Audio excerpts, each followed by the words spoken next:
করবেন দাদা?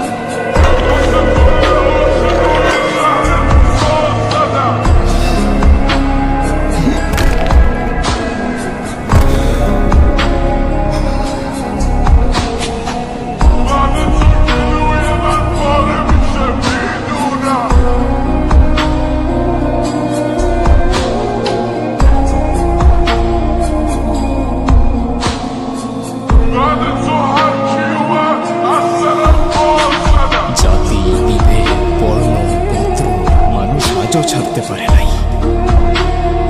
মানুষ বললে ভুল হবে, আমরা মানুষ নামের ছাই। আমার পায়ে শুধু রক্ত, আমি যেই রাস্তায় চাই সেই রাস্তার মোড়ে মানুষ রূপী জন্তু দেখতে পাই। শোন ভাই, জাতের নামে মানুষের হাতে মানব জাতের রক্ত, আর সেই মানুষের রক্তের